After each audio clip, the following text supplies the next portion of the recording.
Motor oil dripped from Valentina Reyes's calloused hands as 3 military officers stormed into her garage, their polished boots clicking against the concrete floor. "Ma'am, we need this vehicle operational immediately," the lieutenant barked, gesturing dismissively toward her grease-stained coveralls. "Get someone who actually knows what they're doing." But when Colonel Harrison caught sight of the faded crimson Wolf etched into her forearm, everything changed in an instant. His face went pale. His hand snapped to his forehead in a perfect salute. And he whispered 2 words that would shatter everything these young officers thought they knew. "Crimson Pack. Before we jump back in, tell us where you're tuning in from. And if this story touches you, make sure you're subscribed, because tomorrow I've saved something extra special for you." The afternoon sun blazed mercilessly over Fort Meridian as dust swirled through the open bay doors of Reyes Auto Repair, a weathered shop that sat just outside the base's main entrance. To most people passing by, it looked like any other small-town garage: faded paint, rusty tools, and the constant smell of motor oil hanging heavy in the desert air. But they didn't know what Valentina Reyes really was. They saw only what they expected to see: a 58-year-old Latina woman with graying hair pulled back in a practical ponytail, her face lined from years of working under the hood, her hands permanently stained with the evidence of honest labor. 3 young officers who burst through her doors that scorching Tuesday afternoon saw exactly what everyone else saw: nothing worth their respect. Lieutenant Derek Morrison, fresh out of West Point with his uniform still crisp and his authority untested, barely glanced at Valentina as he strode past her toward the military transport truck that had been towed in that morning. Behind him, Sergeant Williams and Corporal Jackson followed with the casual arrogance of men who believed their rank entitled them to immediate service, regardless of who provided it. "This vehicle needs to be mission-ready in 2 hours," Morrison announced, not bothering to look Valentina in the eye as he spoke. "Where's the actual mechanic?" "We don't have time for—" He paused, his gaze taking in her appearance with obvious disdain. "Whatever this is." Valentina straightened slowly, wiping her hands on a shop rag that had seen better days. She'd heard this tone before, felt this dismissal countless times over the past 15 years. Ever since she'd hung up her uniform and opened this garage, she'd grown accustomed to being invisible, to being underestimated, to being treated as less than. It was easier this way, she'd told herself. Easier than explaining, easier than remembering. "I am the mechanic," she replied calmly, her slight accent carrying the musical cadence of her childhood in San Antonio. "What seems to be the problem with your vehicle?" Sergeant Williams snorted, exchanging a knowing look with Corporal Jackson. "Look, lady, this is military equipment, specialized systems. We need someone with actual training, not some. What?" Valentina's voice remained steady, but something flickered in her dark eyes, a spark that suggested depths these young men couldn't begin to fathom. Morrison stepped forward, his impatience growing. "Ma'am, with all due respect, we're talking about a class of military transport with integrated communication systems, armor plating, and defensive capabilities. This isn't changing oil on someone's pickup truck. We need a qualified technician." "What?" They didn't know. What nobody in Rockwell Springs knew was that Valentina Reyes had spent 22 years working on vehicles that made their transport truck look like a child's toy. Vehicles that could navigate through hostile territory while maintaining complete electronic invisibility. Vehicles that had carried the most elite soldiers in the American military through missions so classified that their very existence was denied by 3 levels of government. As Morrison continued his condescending explanation of why she wasn't qualified to touch their precious truck, Valentina found herself transported back through the years. Back to the weight of night vision goggles and the whispered communications that had guided her unit through territories where one mechanical failure meant death for 12 soldiers. Back to the satisfaction of keeping impossible machines running. under impossible conditions, where her expertise was the thin line between mission success and catastrophe. But that was before.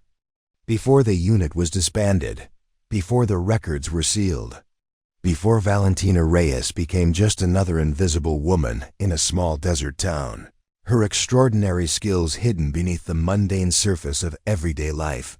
The sound of approaching footsteps interrupted her memories. Heavy, measured steps that carried the unmistakable cadence of senior military authority.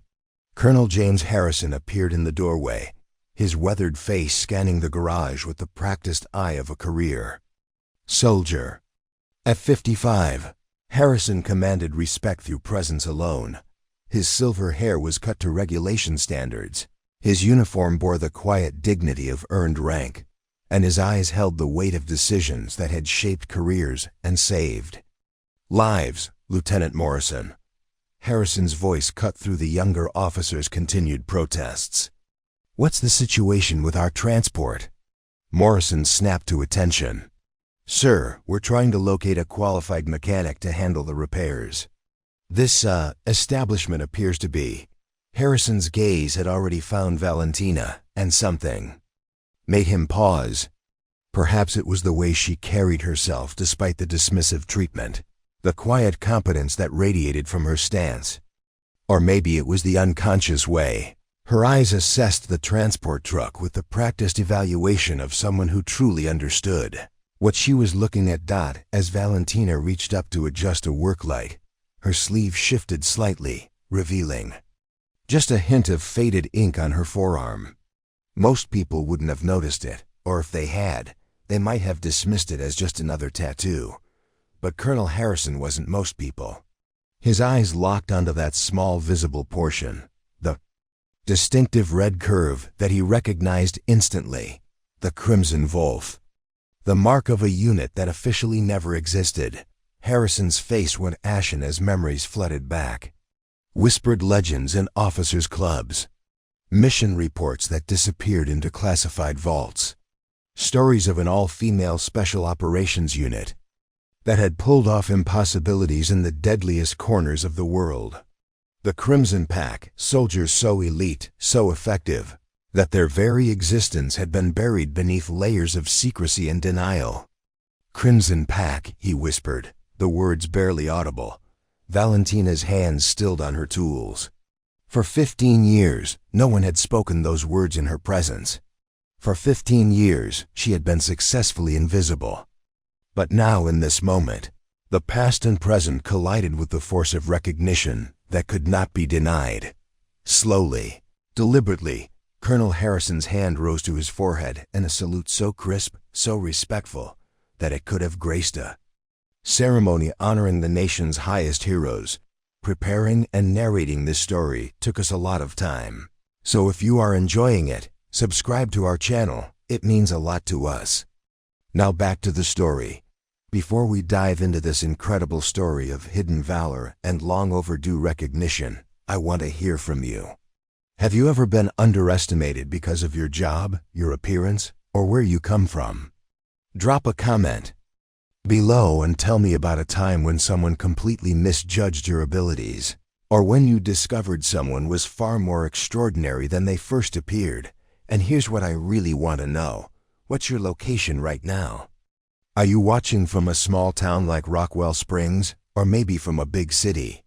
I love seeing where our community spans across the globe, so drop your city and country in the comments. It's amazing how stories like Valentina's connect us all, no matter where we're from. Hit that like button if you believe that everyone deserves respect regardless of their occupation. And make sure to subscribe with notifications on, because Valentina's story is about to reveal secrets that the military tried to bury for decades. Trust me, what happens next will completely change how you think about the people working quietly around you every single day. Now, you're probably wondering, what exactly is the Crimson Pack? Why would a seasoned colonel immediately salute a woman he'd never met before? And what kind of missions could possibly be so classified that an entire unit of elite female soldiers was erased from military history? Well, buckle up, because we're about to uncover a story of courage, sacrifice, and systematic cover-ups that will leave you questioning everything you thought you knew about who the real heroes are in our society. What would you do if you discovered that the person fixing your car, serving your coffee, or teaching your children was actually a decorated war hero whose service had been deliberately hidden from the world? Let's find out what happens when 3 decades of enforced silence finally comes to an end, and why Colonel Harrison's recognition of that crimson wolf tattoo is about to turn Valentina Reyes' quiet life completely upside down. This isn't just a story about one woman. It's about all the invisible heroes walking among us, and what happens when their extraordinary truth can no longer stay hidden in the shadows. The silence that followed. Colonel Harrison's salute stretched like a taut wire across the garage floor. Lieutenant Morrison's mouth hung open, his earlier confidence evaporating as he tried to process what he was witnessing. Sergeant Williams and Corporal Jackson exchanged bewildered glances, their casual dismissal of Valentina now seeming not just inappropriate, but potentially catastrophic for their careers. Valentina Reyes stood frozen, her weathered hands still gripping the wrench she'd been using when the officers first arrived. For 15 years, she had carefully constructed a life of deliberate invisibility in Rockwell Springs, a dusty desert town of barely 3,000 souls where the biggest excitement was usually the Friday night high school football games. She had chosen this place precisely because it was forgettable, unremarkable, the kind of community where a middle-aged Latina mechanic could blend into the background and disappear completely from the radar of anyone who might remember her previous life. Every morning for the past decade and a half, Valentina had risen at 5:30 a.m. in her modest adobe house on Cactus Ridge Road, a street lined with similar single-story homes where retired railroad workers and local shop owners lived out there. Quiet golden years. She would brew strong coffee in the same chipped ceramic mug her late husband, Roberto, had given her for their 10th wedding anniversary, back when she still wore a uniform and he still believed the cover stories about her administrative duties. At various military installations, Roberto had never known the truth. How could she have told him that while he thought she was processing paperwork and managing supply inventories, she was actually rappelling out of helicopters into hostile territory, jury-rigging armored vehicles under enemy fire, and keeping impossible machines operational in conditions that would break most people's spirits? The official records listed her as a logistics coordinator, and she had let him believe that comfortable lie until cancer took him 7 years ago. After Roberto's funeral, the loneliness had settled around Valentina like a heavy blanket.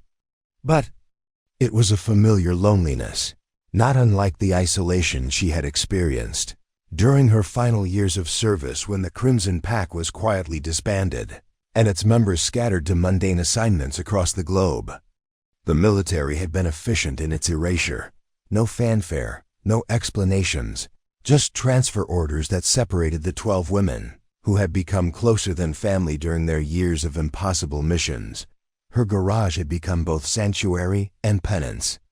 Each day, she would unlock the rolling bay doors as the desert sun painted the mountains in shades of gold and amber, and lose herself in the honest work of repairing the vehicles that kept Rockwell Springs functioning. Mrs. Chun's ancient Toyota that wheezed and complained but refused to die. The Martinez family's pickup truck that hauled supplies to their small ranch on the outskirts of town. Deputy Sheriff Kowalski's patrol car that needed This isn't just a story about one woman. It's about all the invisible heroes walking among us, and what happens when their extraordinary truth can no longer stay hidden in the shadows. The silence that followed. Colonel Harrison's salute stretched like a taut wire across the garage floor. Lieutenant Morrison's mouth hung open, his earlier confidence evaporating as he tried to process what he was witnessing. Sergeant Williams and Corporal Jackson exchanged bewildered glances, their casual dismissal of Valentina now seeming not just inappropriate, but potentially catastrophic for their careers. Valentina Reyes stood frozen, her weathered hands still gripping the wrench she'd been using when the officers first arrived. For 15 years, she had carefully constructed a life of deliberate invisibility in Rockwell Springs, a dusty desert town of barely 3,000 souls where the biggest excitement was usually the Friday night high school football games. She had chosen this place precisely because it was forgettable, unremarkable, the kind of community where a middle-aged Latina mechanic could blend into the background and disappear completely from the radar of anyone who might remember her previous life. Every morning for the past decade and a half, Valentina had risen at 5:30 a.m. in her modest adobe house on Cactus Ridge Road, a street lined with similar single-story homes where retired railroad workers and local shop owners lived out there. Quiet golden years. She would brew strong coffee in the same chipped ceramic mug her late husband, Roberto, had given her for their 10th wedding anniversary, back when she still wore a uniform and he still believed the cover stories about her administrative duties. At various military installations, Roberto had never known the truth. How could she have told him that while he thought she was processing paperwork and managing supply inventories, she was actually rappelling out of helicopters into hostile territory, jury-rigging armored vehicles under enemy fire, and keeping impossible machines operational in conditions that would break most people's spirits? The official records listed her as a logistics coordinator, and she had let him believe that comfortable lie until cancer took him 7 years ago. After Roberto's funeral, the loneliness had settled around Valentina like a heavy blanket. But it was a familiar loneliness, not unlike the isolation she had experienced during her final years of service when the Crimson Pack was quietly disbanded and its members scattered to mundane assignments across the globe. The military had been efficient in its erasure. No fanfare, no explanations, just transfer orders that separated the 12 women, who had become closer than family during their years of impossible missions. Her garage had become both sanctuary and penance. Each day, she would unlock the rolling bay doors as the desert sun painted the mountains in shades of gold and amber, and lose herself in the honest work of repairing the vehicles that kept Rockwell Springs functioning. Mrs. Chun's ancient Toyota that wheezed and complained but refused to die. The Martinez family's pickup truck that hauled supplies to their small ranch on the outskirts of town. Deputy Sheriff Kowalski's patrol car that needed constant attention to handle the rough desert roads. These were simple machines with straightforward problems: worn brake pads, leaking radiators, faulty alternators. Nothing like the sophisticated electronic warfare systems she had once maintained for vehicles that could navigate through enemy radar undetected, or the complex hydraulic systems that allowed armored transports to ford rivers while maintaining defensive capabilities. The technical challenges that had once pushed her expertise to its absolute limits had been replaced by routine maintenance that barely engaged a fraction of her knowledge. But Valentina found peace in the simplicity. There was something almost meditative about the rhythm of her days, the familiar weight of tools in her hands, the satisfaction of diagnosing problems through sound and touch, the quiet gratitude of customers who trusted her to keep their lives moving. She had become a fixture in the community, known for her fair prices, reliable work, and the gentle way she explained car problems to customers without making them feel foolish. The locals knew her as Val, the woman who would stay late to finish a repair when someone desperately needed their car for work the next morning, who kept a pot of coffee brewing in the small office attached to her garage and never charged extra for advice about maintaining older vehicles. She sponsored the Little League team, donated time to fix cars for single mothers who couldn't afford expensive repairs, and had quietly established a reputation as someone who could resurrect vehicles that other mechanics had declared beyond salvation. What they didn't know was that this nurturing, community-minded woman carried scars both visible and hidden from a life most of them couldn't imagine. 3 bullet wounds, one in her left shoulder from a mission in Eastern Europe, another in her thigh from an extraction gone wrong in Southeast Asia, and a third that had nicked her ribs during the final, disastrous operation that had led to Crimson Pack's dissolution. The physical marks had healed, but the emotional wounds remained fresh even after all these years. Valentina's small house told the careful story of a woman with simple tastes and modest means. Visitors saw family photographs showing her with Roberto at various local events, certificates on the wall from technical schools where she had supposedly learned her mechanical skills, and the comfortable furniture of someone who valued function over fashion. They didn't see the locked footlocker in her bedroom closet that contained her real military records, the congressional medals she had never been allowed to wear publicly, or the encrypted communication device that had remained silent for 15 years but which she still checked every morning out of habit.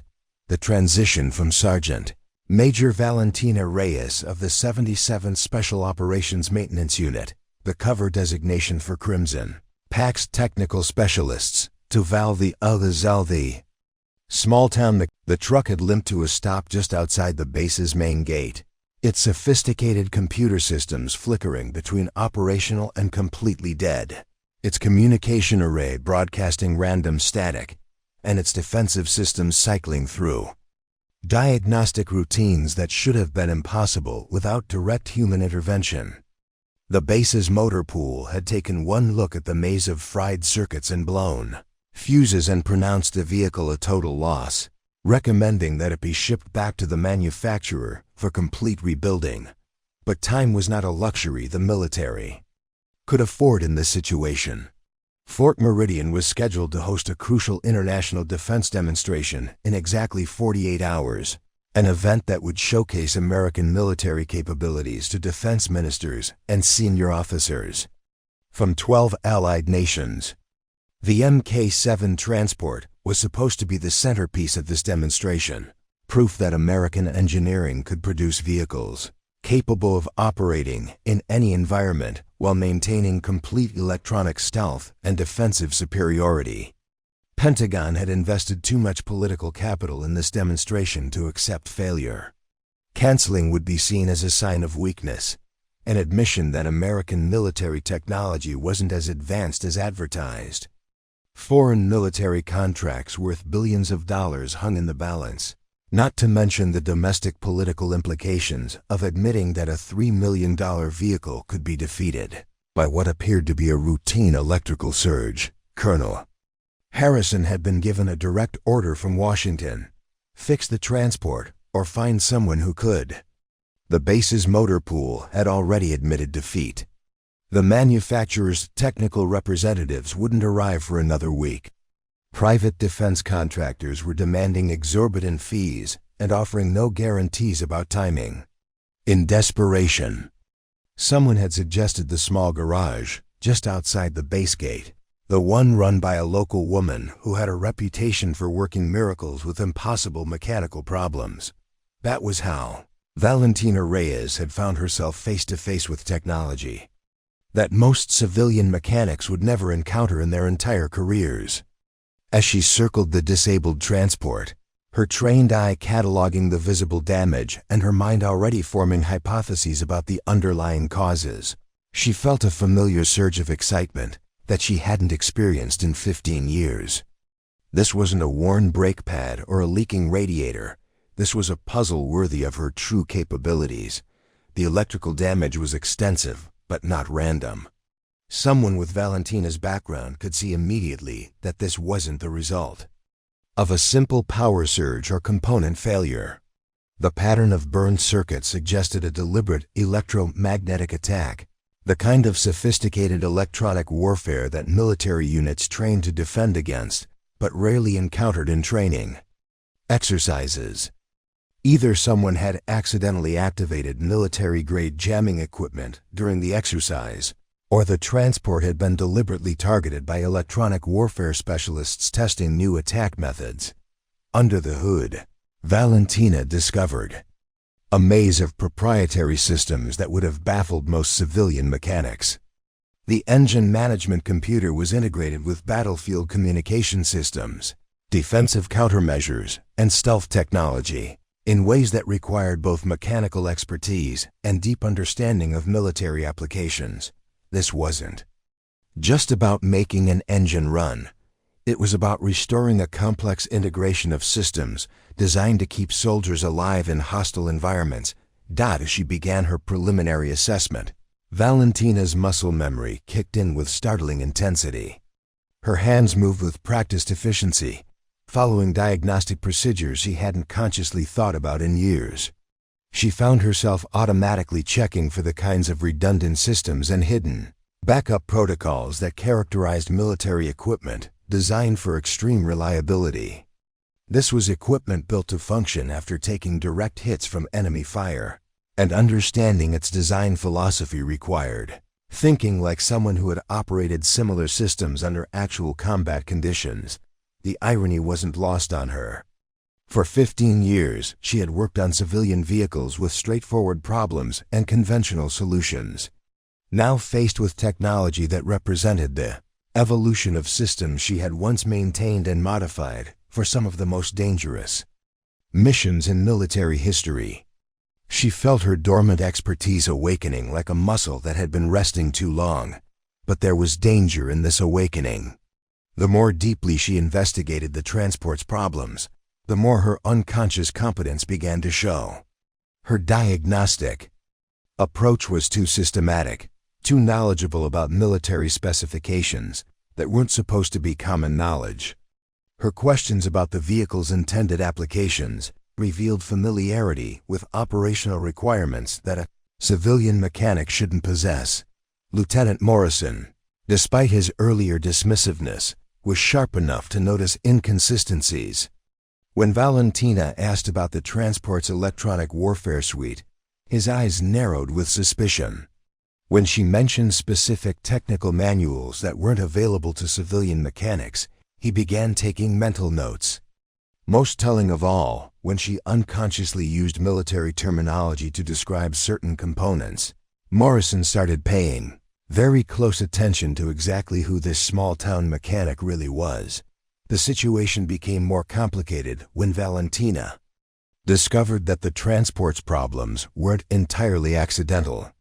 Hidden among the obvious electrical damage, she found evidence of deliberate sabotage, components that had been subtly modified to fail under specific conditions, software, patches that contained malicious code designed to create cascading system failures.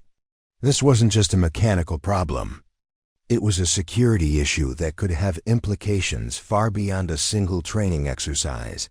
Faced with evidence of sabotage, Valentina confronted a choice that would determine not just the fate of the transport, but the future of her carefully constructed civilian life.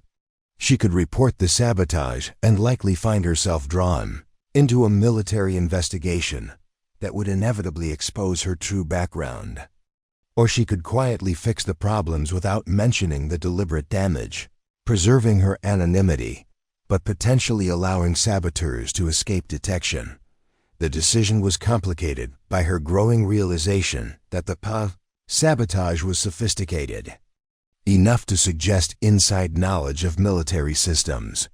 Whoever had compromised the transport understood its vulnerabilities with the kind of detailed expertise that came from either extensive technical training or direct experience with similar equipment.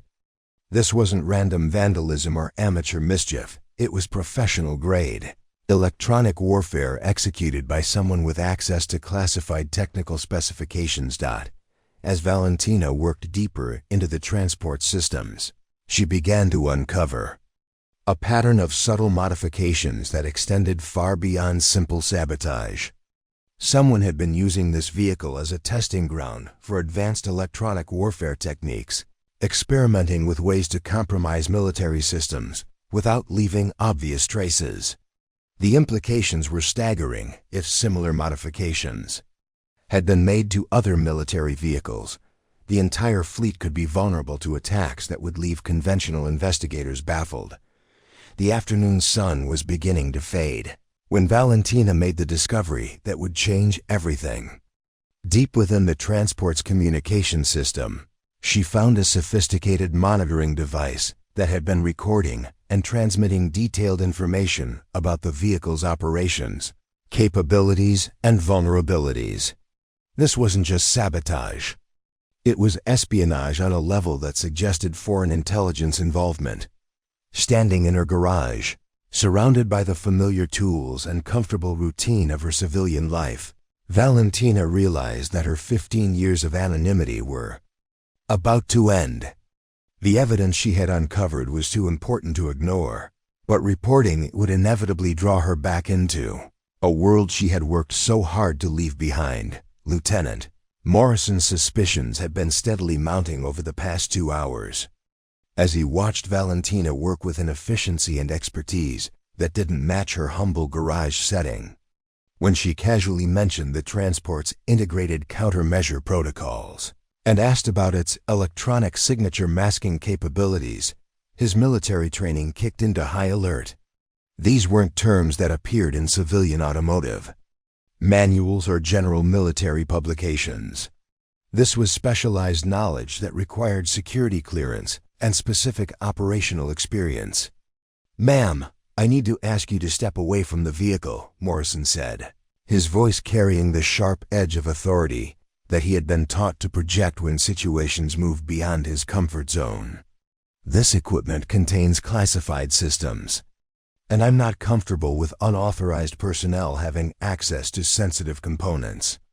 Valentina looked up from where she had been examining the transport's communication array, her grease-stained hand still holding a diagnostic tablet that she had connected to the vehicle's internal systems. The afternoon light streaming through the garage's open bay doors cast long shadows across her weathered face, highlighting the calm competence that had unnerved Morrison from the moment she had begun her assessment. "Lieutenant," she replied with the patient tone of someone addressing an inexperienced subordinate, "if you want this vehicle operational for your demonstration tomorrow, you need someone who understands these systems. Your base mechanics have already declared it irreparable. The manufacturer's representatives won't arrive for a week. I'm your only option." Morrison's jaw tightened as he caught the subtle note of command authority in her voice.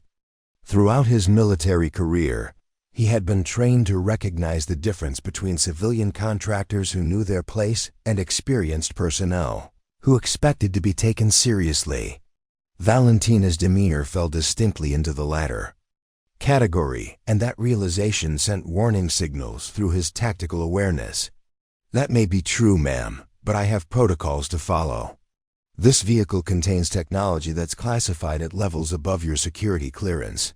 I cannot allow unauthorized access to continue without proper supervision and documentation." Sergeant Williams and Corporal Jackson had positioned themselves near the garage's exits with the unconscious tactical positioning of soldiers who sensed their lieutenant's growing unease. Their earlier casual dismissal of Valentina had evolved into watchful attention as they noticed inconsistencies between her supposed background and her demonstrated capabilities. "Security clearance?" Valentina repeated, and for just a moment, something flickered across her expression, not anger, but the kind of weary recognition that comes from having faced bureaucratic obstacles many times before. "Lieutenant, exactly what level of clearance do you think is required to diagnose electrical problems in a military transport?" Morrison had been expecting defensiveness or perhaps intimidation. Instead, he found himself facing a question that revealed the gaps in his own knowledge. The truth was, he wasn't entirely certain what security protocols applied to civilian contractors working on classified equipment. His orders had been vague: get the transport fixed by any means necessary, but maintain operational security. The contradiction between those directives was becoming increasingly apparent. "I'm going to need to see some identification and documentation of your technical certifications," Morrison said, falling back on standard procedures when faced with uncertainty. "And I'll need to contact base security to verify your clearance status before work can continue." Sergeant Williams approached with the measured steps of a non-commissioned officer who had learned to read situations before they escalated beyond control. "Sir, with respect, we're running out of time. If this vehicle isn't operational by tomorrow morning, the entire demonstration gets canceled. Maybe we should contact Colonel Harrison before making any decisions about stopping the work."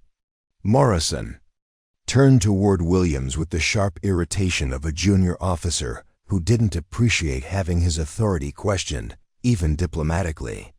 "Sergeant, I'm well aware of our timeline. But security protocols exist for good reasons, and I won't compromise classified systems just because we're facing pressure." What Morrison didn't realize was that his confrontational approach was triggering responses in Valentina that had been dormant for 15 years. Her military training had included extensive preparation for situations where operational security and mission requirements conflicted. She had learned to navigate complex chains of command where junior officers sometimes made decisions based on incomplete information that could jeopardize critical objectives. "Lieutenant Morrison," Valentina said, her voice carrying a subtle shift in tone that suggested depths of experience beyond his current understanding. "I understand your concerns about security. But while you're following protocols, you might want to consider that the real security threat isn't me looking at your transport's wiring diagrams." Morrison's attention snapped back to her with laser focus. "What do you mean by that?" Valentina gestured toward the open engine compartment where she had been working. "The electrical failures that disabled this vehicle weren't accidental. Someone with detailed knowledge of these systems deliberately planted devices designed to create cascading malfunctions. Your transport has been compromised by what appears to be a sophisticated espionage operation." The garage fell silent as the implications of her statement settled over the three military personnel. Morrison felt his training kick into crisis mode as he processed the possibility that what he had assumed was a mechanical failure might actually be evidence of hostile action against military assets. "That's a very serious accusation, ma'am," Morrison said carefully. "Do you have evidence to support that claim?" Valentina reached into her toolkit and withdrew a small electronic device that she had carefully extracted from the transport's communication system. The component was roughly the size of a quarter, covered in circuitry that was far more sophisticated than anything that belonged in a standard military vehicle. Even to Morrison's untrained eye, it was clearly foreign to the transport's original design. "This monitoring device was hardwired into your communication array," she explained, holding the component where all three soldiers could examine it. "It's been recording and transmitting detailed information about your vehicle's capabilities, operational patterns, and technical specifications. The electromagnetic attack that disabled your transport was probably triggered remotely to create a crisis that would force you to seek outside repair assistance." Corporal Jackson leaned closer to examine the device, his expression shifting from skepticism to concern as he recognized the implications. "Ma'am, are you saying someone deliberately sabotaged our vehicle to get access to classified information?" "I'm saying someone has been running a sophisticated intelligence operation against your military assets," Valentina replied, "and based on the sophistication of this device and the technical knowledge required to install it without detection, you're dealing with professionals who have access to detailed specifications about your equipment." Morrison found himself facing a situation that was rapidly moving beyond his training and experience. If Valentina's assessment was correct, he was looking at evidence of espionage that could have implications far beyond a single disabled transport. But accepting her analysis meant acknowledging that a civilian mechanic had uncovered a security breach that military intelligence had missed entirely. "How do we know you didn't plant that device yourself?" Morrison asked, his suspicion warring with the growing realization that the situation was more complex than he had initially understood. "How do we know this isn't some kind of elaborate deception?" Valentina met his gaze with the steady calm of someone who had faced far more serious accusations under much more dangerous circumstances. "Lieutenant, if I were running an intelligence Operation against American military assets. Do you really think I would expose myself by revealing evidence of the operation to the first military personnel who walked into my garage? The logic was sound, but Morrison's training had taught him to be suspicious of convenient explanations and helpful civilians who seemed to know too much about classified systems. The fact that Valentina had uncovered evidence of sabotage that military professionals had missed only heightened his concerns about her true identity and motivations. "Sergeant Williams, contact Colonel Harrison immediately," Morrison ordered. "Tell him we have a potential security situation that requires his immediate attention. And contact base security. I want a team here to secure this location and escort this woman to headquarters for questioning." Valentina watched these preparations with the detached interest of someone who had expected this development and was prepared for whatever came next. 15 years of civilian life were about to end, but she felt no regret about the choice she had made. The evidence she had uncovered was too important to ignore, and the mission requirements were clear, even if the personal consequences would be severe. As Sergeant Williams spoke quietly into his radio, and Corporal Jackson positioned himself to prevent any attempt at departure, Valentina continued working on the transport with calm efficiency. If she was about to be detained and questioned, she was determined to leave the vehicle in better condition than she had found it. Some habits, ingrained through decades of military service, proved impossible to abandon even when facing an uncertain future. Within 20 minutes, Valentina's quiet garage had transformed into something resembling a crime scene. 2 military police vehicles had arrived with sirens blaring, their flashing lights casting alternating red and blue shadows across the workshop walls. 6 armed MPs had taken positions around the building's perimeter, while 2 more established a secure perimeter around the disabled transport, treating it as potential evidence in what was rapidly escalating into a major security investigation. Master Sergeant Rebecca Torres, the senior MP on scene, had immediately taken control of the situation with the efficient authority of someone accustomed to managing complex security incidents. At 38, Torres commanded respect through a combination of 15 years, experience, and an intimidating presence that suggested she had seen every type of crisis the military could produce. Her dark eyes missed nothing as she surveyed the garage, cataloging potential evidence and assessing the threat level posed by each person present. "Lieutenant Morrison, I need a complete briefing on the situation," Torres commanded, her voice carrying the kind of authority that made junior officers snap to attention regardless of their own rank or position. "Start from the beginning and include every detail about how this civilian gained access to classified equipment." Morrison straightened his uniform and began his report with the precise military cadence that had been drilled into him at West Point. "Sergeant, we brought the disabled transport here approximately 4 hours ago, seeking emergency repairs." The subject identified herself as the garage owner and claimed to have the technical expertise necessary to diagnose the vehicle's problems. Initially, her knowledge appeared consistent with civilian automotive training, but as work progressed, she demonstrated familiarity with classified systems that raised security concerns. Torres turned her attention to Valentina, who continued working methodically on the transport despite being surrounded by armed personnel. The older woman's calm demeanor in the face of military police presence struck Torres as unusual. Most civilians would be nervous or intimidated when confronted by armed authorities, but Valentina showed the kind of composed professionalism that Torres associated with experienced military personnel. "Ma'am, I need you to step away from the vehicle and place your hands where I can see them," Torres ordered. "This equipment is now considered potential evidence in a security investigation, and any further contact could constitute tampering with classified materials." Valentina slowly set down her tools and turned to face Torres with the kind of measured compliance that suggested familiarity with military procedures.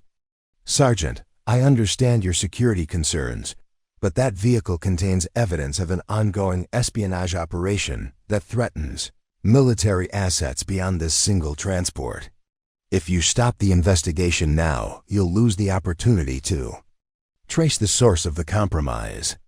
Torres exchanged glances with Lieutenant Morrison, noting the subtle contradiction between Valentina's supposed civilian status and her sophisticated understanding of intelligence operations. "Ma'am, what exactly makes you qualified to assess espionage activities against military equipment?" The question hung in the air like a challenge that everyone present recognized as pivotal.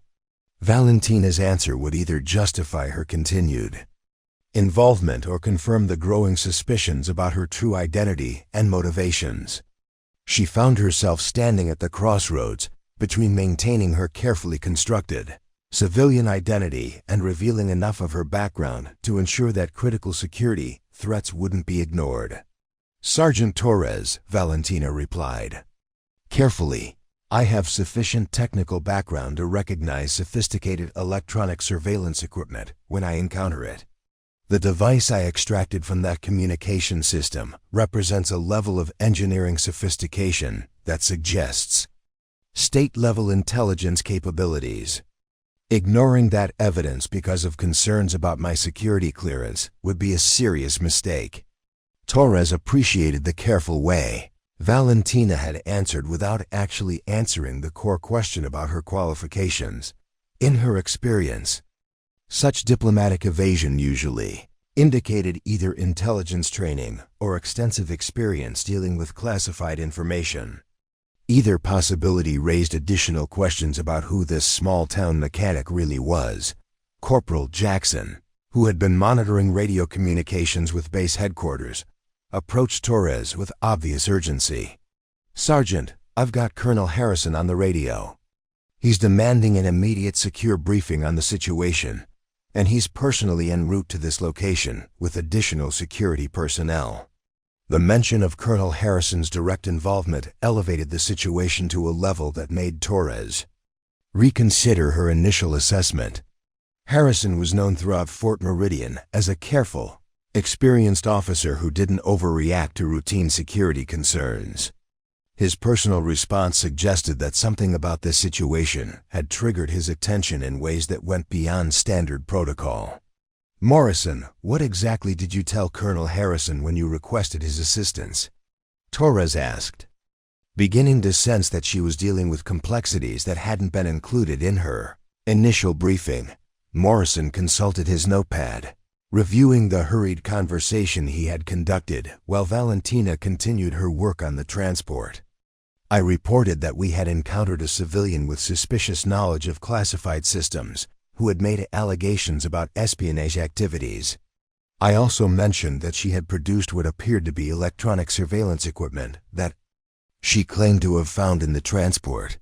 Torres turned back to Valentina with renewed interest. "Ma'am, you mentioned tracing the source of the compromise. What specific evidence do you have that suggests this incident is part of a larger operation?" Valentina gestured toward the monitoring device that lay on her workbench, surrounded by additional components she had extracted during her investigation. That surveillance equipment was professionally installed with access to detailed technical specifications that aren't available through public sources. The installation required someone with intimate knowledge of the transport's internal systems and the security clearance necessary to access the vehicle during maintenance periods. The implications of her assessment sent a chill through the assembled military personnel. If Valentina was correct, they were dealing not just with external espionage, but with the possibility of insider threats within their own security apparatus. The monitoring equipment could only have been installed by someone with legitimate access to classified military assets. Sergeant Williams, who had been quietly observing the developing situation, stepped forward with obvious reluctance. "Sergeant Torres, there's something else you should know. This woman's diagnostic approach and technical knowledge are far more advanced than anything we'd expect from civilian automotive training. She's been using terminology and procedures that suggest Familiarity with military maintenance protocols. Torres nodded, having reached similar conclusions based on her own observations. Ma'am, I'm going to need to see complete identification and documentation of your technical training and work history. Given the nature of the allegations you're making and the level of knowledge you've demonstrated, standard security protocols require a comprehensive background verification. Valentina reached slowly into her coveralls and withdrew a worn leather wallet, moving with deliberate care to avoid any actions that might be interpreted as threatening by the armed personnel surrounding her. From the wallet, she extracted a driver's license, social security card, and several technical certifications from civilian automotive training programs. Torres examined the documents carefully, noting that they painted a consistent picture of a woman with legitimate mechanical training who had operated a small business in Rockwell Springs for the past 15 years. But the documents also raised questions about the gap between Valentina's official qualifications and her demonstrated expertise with sophisticated military equipment.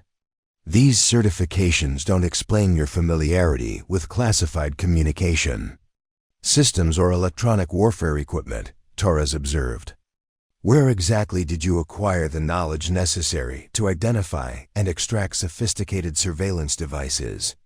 Before Valentina could respond, the sound of approaching vehicles announced Colonel Harrison's arrival. 3 military SUVs pulled into the garage's parking area with the kind of coordinated precision that suggested an operation planned at the highest levels. Harrison emerged from the lead vehicle accompanied by 2 additional officers whose uniforms bore insignia that Torres didn't immediately recognize. As Harrison approached the group gathered around the disabled transport, his attention immediately focused on Valentina with an intensity that suggested recognition rather than simple curiosity. Torres noticed the subtle change in the colonel's demeanor, the shift from standard military bearing to something approaching respectful attention. Sergeant Torres, what's the current status of this investigation? Harrison asked, though his eyes remained fixed on Valentina, as if trying to confirm something he had suspected but not quite believed. Torres began her briefing with professional efficiency, outlining the discovery of surveillance equipment, the allegations of espionage, and the growing questions about the civilian contractor's true qualifications and background.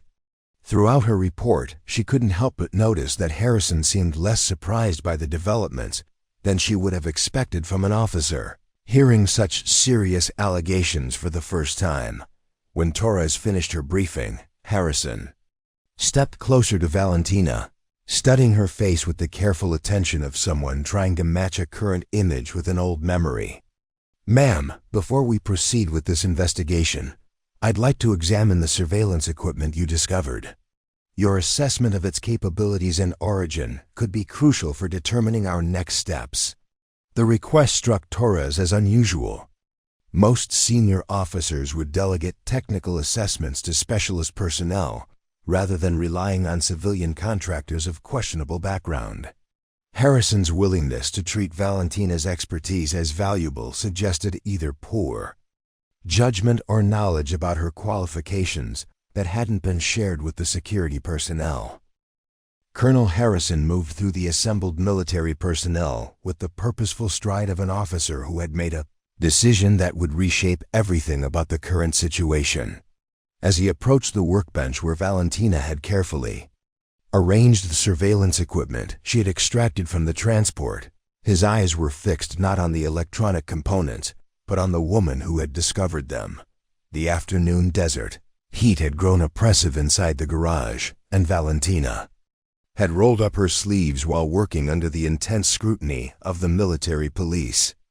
She stood now with her arms crossed, unconsciously displaying the faded tattoo that had remained hidden beneath long sleeves and careful positioning for 15 years. The crimson wolf seemed to emerge from her weathered skin like a ghost from another lifetime, its fierce eyes and bared fangs rendered in ink that had softened but never faded. Harrison stopped abruptly when his gaze fell upon the distinctive marking The color drained from his face as recognition hit him with the force of a physical blow. His breath caught in his throat as memories flooded back. Classified briefings from 20 years ago, whispered conversations in officers' clubs, and mission reports that had been buried so deeply that most people had convinced themselves they were military legends rather than documented history. Master, Sergeant Torres noticed Harrison's sudden change in demeanor and followed his line of sight to Valentina's exposed forearm. To Torres, the tattoo appeared to be simply another piece of body art, perhaps military-themed but not particularly significant. She had no way of knowing that she was looking at one of the most closely guarded secrets in American military history. "Crimson Pack," Harrison whispered, the words barely audible but carrying the weight of absolute certainty. The effect of those two words on the assembled military personnel was immediate and dramatic. Lieutenant Morrison, who had been preparing to continue his interrogation of Valentina's qualifications, froze mid-sentence. Sergeant Williams and Corporal Jackson exchanged confused glances, clearly recognizing that something significant had occurred, but lacking the context to understand its meaning. Only Torres maintained her professional composure, though her eyes sharpened with the alertness of someone who sensed that the situation had just fundamentally changed. Valentina met Harrison's gaze with the steady calm of someone who had been expecting this moment for years, even as she had hoped it would never come. For 15 years, she had carefully managed her interactions with military personnel to avoid exactly this recognition. She had chosen Rockwell Springs specifically because it was far enough from major military installations to minimize contact with officers who might remember the classified operations of decades past. But Colonel Harrison was exactly the kind of officer she had sought to avoid, a career military professional with sufficient clearance and experience to have been briefed on operations that officially never existed. At 55, Harrison had served long enough to have access to the kinds of historical files that contained references to units like Crimson Pack, buried though they were beneath layers of classification and deliberate obscurity. "Colonel," Valentina said quietly, her voice carrying the subtle acknowledgement of shared knowledge while carefully avoiding any explicit confirmation of her identity. "I believe we have more immediate concerns than historical military units." Harrison's response surprised everyone present, including Valentina herself. Instead of pursuing questions about her background or demanding explanations for her presence, he drew himself to his full height and executed a perfect military salute with the kind of precision reserved for the highest honors. The salute was not the casual acknowledgement that might be offered to any veteran, but the formal recognition of extraordinary service, rendered by someone whose contributions had earned the deepest respect. The sight of a full colonel saluting a civilian mechanic in grease-stained coveralls sent shockwaves through the assembled military personnel. Torres felt her understanding of the situation shift fundamentally as she realized that whatever secrets surrounded this woman's identity were significant enough to command immediate recognition from senior officers. Morrison's carefully constructed assumptions about civilian contractors and security protocols crumbled as he witnessed his commanding officer showing deference to someone he had been treating as a potential security threat. "Ma'am," Harrison said, maintaining his salute until Valentina returned it with the unconscious precision of someone for whom such gestures had once been daily ritual. "It is an honor to meet you. Your service to this country has been studied and admired by military professionals for decades, even if that recognition has been necessarily limited due to classification requirements." Valentina accepted the salute with visible reluctance, clearly uncomfortable with the attention and recognition that she had worked so hard to avoid. "Colonel Harrison, I appreciate your respect, but I'm no longer active military. I'm simply a civilian mechanic who has discovered evidence of espionage activities against military assets. The focus should remain on addressing those security threats rather than relitigating past operations." Harrison lowered his salute but maintained his respectful posture as he addressed the assembled personnel. "Sergeant Torres, I need to speak with you privately regarding the classification status of this individual and the special protocols that apply to this investigation. Lieutenant Morrison, Sergeant Williams, Corporal Jackson, you are to consider. Everything you have witnessed here is classified information pending further guidance from command." Torres nodded professionally, though her mind was racing with questions about what kind of background could command such immediate deference from a senior officer. In her 15 years of military service, she had never witnessed a colonel saluting a civilian, regardless of their veteran status or past contributions. The formal recognition suggested service at levels that went far beyond conventional military careers. The two unknown officers who had accompanied Harrison stepped forward for the first time since their arrival. Both wore uniforms with insignia that Torres now recognized as belonging to military intelligence units, and their presence suggested that whatever was happening extended far beyond a simple security investigation at a local garage. Major Patricia Chun, the senior intelligence officer, addressed the group with the clipped efficiency of someone accustomed to managing sensitive operations. "This location is now under military intelligence control pending a comprehensive security assessment. All personnel present are bound by national security classifications that prohibit discussion of today's events with anyone lacking appropriate clearance."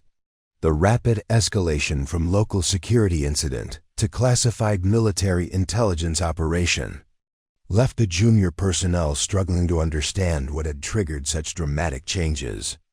Morrison found himself relegated from lead investigator to potential security risk, while Torres discovered that her authority over the situation had been superseded by officers whose presence suggested implications extending far beyond Fort Meridian. Captain David Rodriguez, the second intelligence officer, began setting up sophisticated electronic equipment that was clearly designed for detecting and analyzing surveillance devices. His presence confirmed that the military was taking Valentina's espionage allegations seriously enough to deploy specialist resources typically reserved for the most sensitive security investigations. "Ma'am," Major Chun addressed Valentina with the respectful tone of someone who had been briefed on her significance. "We need your complete assessment of the surveillance equipment you discovered and any additional evidence of compromise that your investigation may have revealed.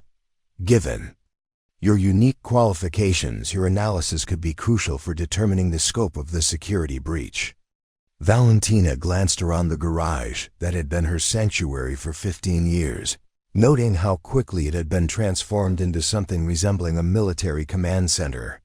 Electronic monitoring equipment hummed quietly in corners while intelligence personnel established secure communication links with higher authorities. Her quiet civilian life was dissolving before her eyes, replaced by the familiar intensity of military operations that she had thought were permanently behind her. "Major Chun," Valentina replied, "before I provide any technical assessments, I need assurance that this investigation will focus on current security threats rather than historical operations that have no bearing on present circumstances. My past service is irrelevant to the espionage activities we've uncovered." Harrison stepped closer, his expression grave as he considered the full implications of the situation. "Ma'am, I'm afraid your past service may be more relevant than you realize. The sophistication of the surveillance equipment you discovered suggests adversaries with detailed knowledge of classified American military capabilities. If hostile intelligence services have been targeting assets connected to former Crimson Pack operations, we may be dealing with a security breach that extends far beyond this single incident." The suggestion that her past might have made her a target sent a chill through Valentina as she considered possibilities she had hoped never to face. For 15 years, she had believed that her anonymity provided protection not just for herself, but for the other surviving members of Crimson Pack who had scattered across the country after their unit's dissolution. If hostile intelligence services had indeed been tracking former unit members, then her discovery of the surveillance equipment might not be coincidental, but rather evidence of a much larger and more personal threat. The transformation of Valentina's garage into a secure military facility happened with startling efficiency. Within an hour of Colonel Harrison's recognition, the space had been swept for surveillance devices, secured with portable signal jammers and equipped with encrypted communication systems that connected directly to Pentagon intelligence centers. Major Chun had established a temporary command post near Valentina's office, while Captain Rodriguez coordinated with cyber warfare specialists who were analyzing the sophisticated monitoring equipment that Valentina had extracted from the transport. Harrison gestured for Valentina to join him at a secure workstation that had been hastily assembled near the rear of the garage.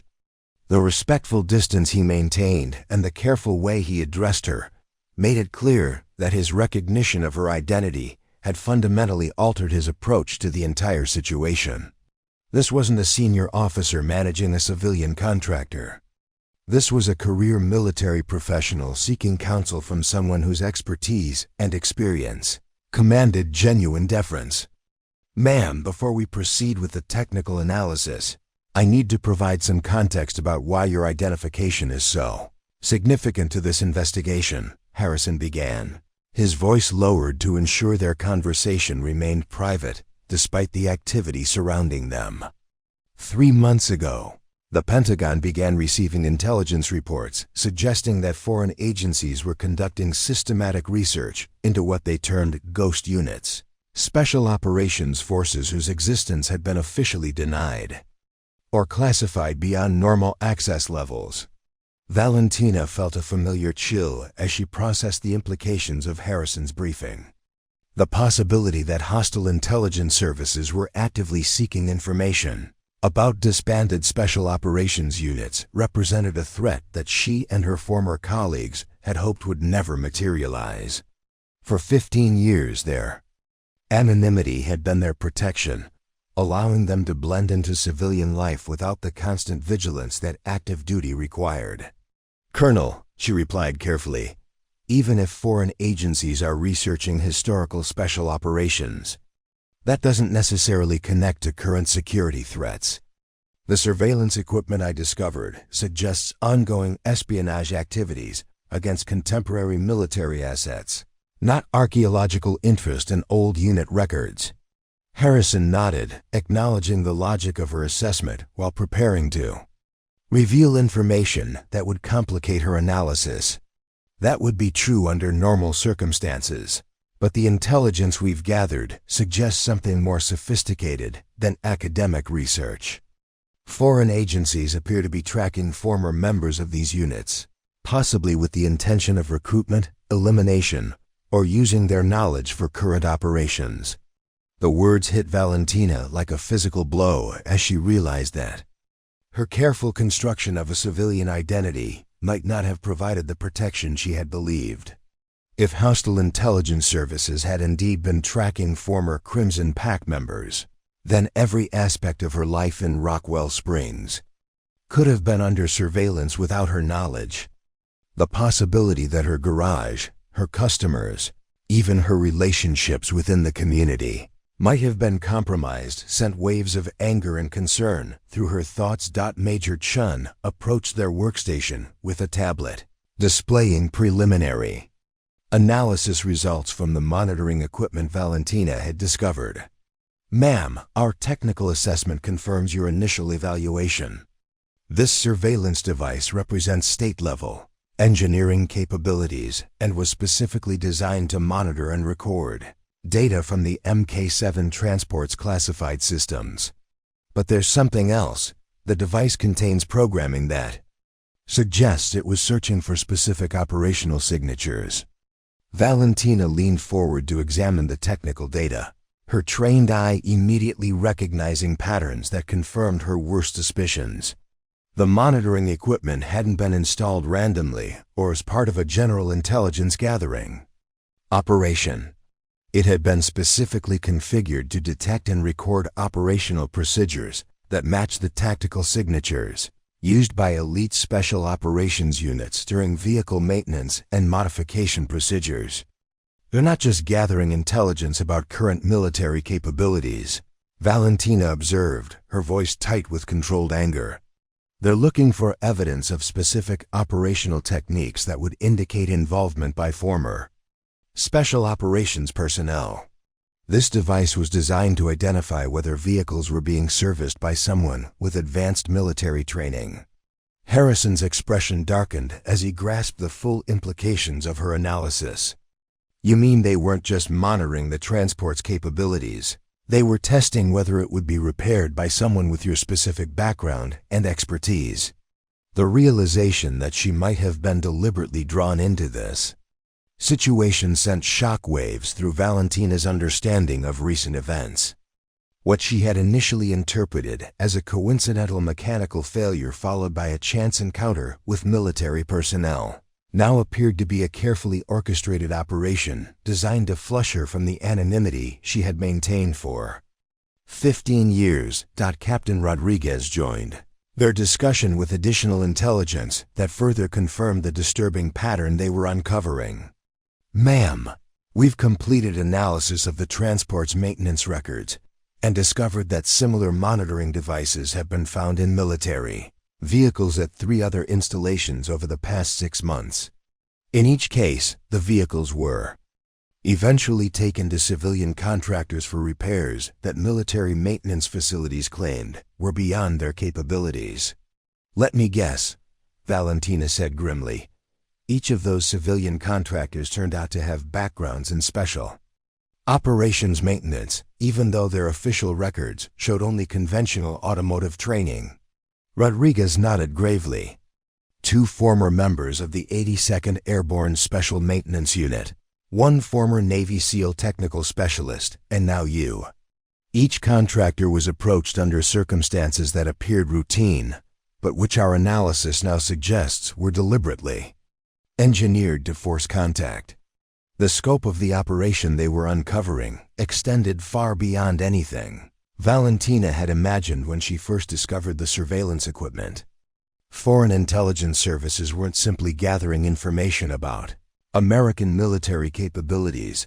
They were conducting a systematic campaign to identify and potentially compromise former special operations personnel who had transitioned to civilian careers. At Major Chun added another troubling dimension to their analysis. Ma'am, the programming in these monitoring devices suggests that the operations were coordinated by someone with intimate knowledge of how disbanded special operations units typically transition to civilian careers. The targeting criteria include specific geographical patterns, business types, and operational signatures that indicate detailed knowledge of military personnel management procedures. Harrison's jaw tightened as the implications of insider knowledge became clear. You're suggesting that someone within our own system has been providing information to foreign intelligence services about how to locate and identify former special operations personnel. I'm suggesting that the level of operational detail in these devices couldn't have been achieved without access to classified personnel files and transition planning documents, Chun replied. Someone with high-level clearance and detailed knowledge of special operations procedures has been compromising the security of former unit members.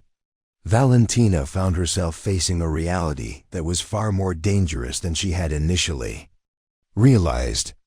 Not only had her carefully constructed anonymity been penetrated, but the breach suggested a level of betrayal within the military intelligence community that threatened every former special operations member who had attempted to build civilian lives after their service ended. Colonel Harrison, she said, her voice carrying the weight of decisions that would affect not just her own security, but that of her former colleagues. If your assessment is correct, then every former Crimson Pact member could be at risk. We maintained contact protocols for exactly this type of emergency, but activating those protocols after 15 years of silence will expose everyone to additional surveillance and potential targeting. Harrison nodded solemnly, understanding the impossible choice she was facing. "Ma'am, I recognize the personal risks involved, but the intelligence value of this operation suggests that foreign agencies are preparing for something that goes far beyond simple espionage. The systematic targeting of former special operations personnel indicates preparation for potential recruitment, elimination, or use in operations that could threaten national security." The garage fell silent as the full weight of the situation settled over the assembled personnel. What had begun as a routine vehicle repair had evolved into evidence of a sophisticated intelligence operation that threatened not just current military capabilities, but the safety of veterans who had served their country in the most dangerous and classified operations imaginable. Valentina looked around the space that had been her sanctuary for 15 years, noting how completely it had been transformed by the revelation of her true identity. Electronic equipment hummed quietly while intelligence analysts processed data that would reshape her understanding of the threats she faced. Her quiet civilian life was ending, but she was beginning to understand that the mission she had thought was over 15 years ago was actually just entering its most dangerous phase: the secure communication established between Valentina's garage and Pentagon intelligence centers had created a direct link to archives that had remained sealed for decades. As Major Chun accessed classified databases with clearance levels that most military personnel would never encounter, the true history of Crimson Pack began to emerge from the shadows where it had been deliberately buried by military leadership, who had deemed its very existence too politically sensitive to acknowledge. Colonel Harrison requested privacy for the historical briefing, understanding that the information they were about to discuss would fundamentally alter everyone's understanding of both past operations and current threats.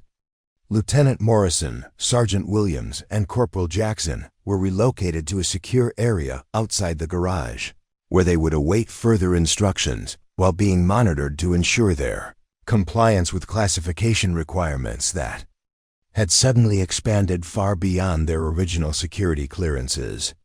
"Ma'am," Harrison began, settling into a chair across from Valentina while Major Chun prepared to present archival materials that had been hidden from public view for over 2 decades. "Before we discuss current threats, I need to understand the complete history of Crimson Pack operations. The official records contain only fragmentary information, and much of what exists has been redacted to the point of being incomprehensible." Valentina gazed out through the garage's bay doors toward the desert landscape that had become her refuge. Knowing that the story she was about to tell would irrevocably connect her peaceful civilian life to memories she had spent 15 years trying to process and move beyond. The weight of decades-old secrets pressed against her consciousness, like a physical burden that she had carried alone for far too long. "Crimson Pack was formed in 1987, she began, her voice carrying the measured cadence of someone recounting events that had shaped the course of her entire adult life. The Cold War was entering its final phase, but conflicts in Central America, Africa, and Southeast Asia required American involvement that couldn't be officially acknowledged. Conventional special operations units were too visible, too connected to official military structures that would create political complications if their activities were exposed." Harrison leaned forward, recognizing that he was about to receive information that existed in no official military history. Who authorized the unit's formation and what made it different from existing special operations capabilities? Colonel Margaret Steele proposed the concept to a classified Pentagon working group that was exploring unconventional solutions to what they termed politically sensitive operational requirements.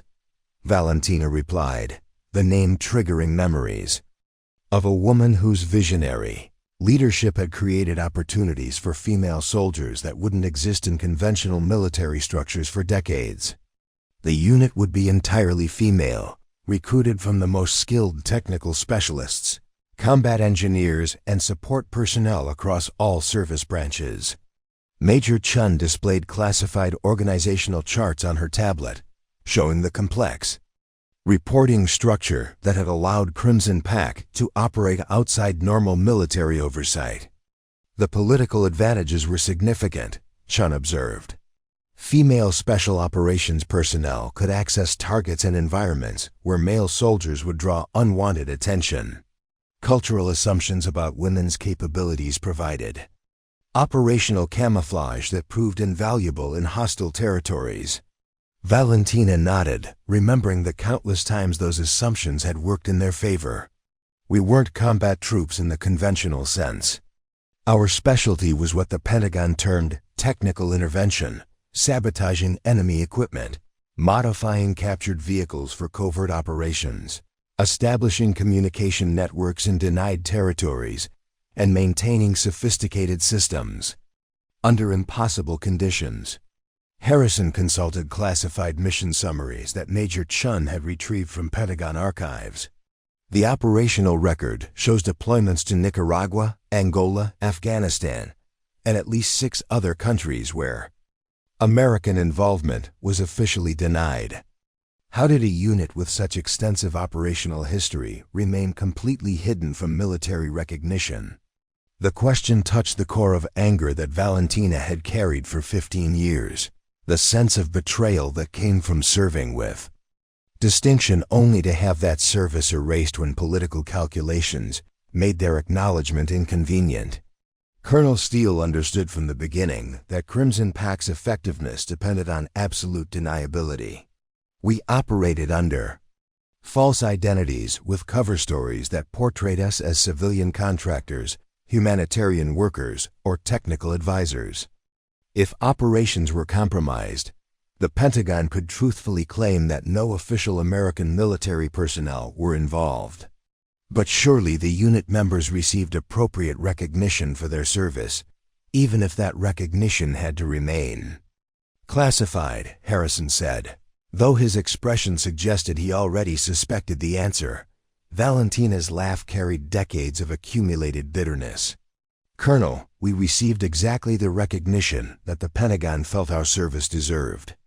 When the Cold War ended and covert operations became politically problematic, Crimson Pack became an embarrassment rather than an asset. 12 women who had risked their lives repeatedly for operations that saved American interests around the world were quietly dispersed and told to forget that their unit had ever existed. Major Chun displayed personnel records that showed the systematic dissolution of Crimson Pack between 1991 and 1992. Each member received transfer orders to conventional assignments that were completely unrelated to their specialized skills. Their service records were modified to remove any reference to classified operations, leaving gaps that made their subsequent military careers appear less distinguished than their actual contributions warranted. We were told it was for our own protection, Valentina continued, her voice hardening with memories of betrayal that still felt fresh after so many years.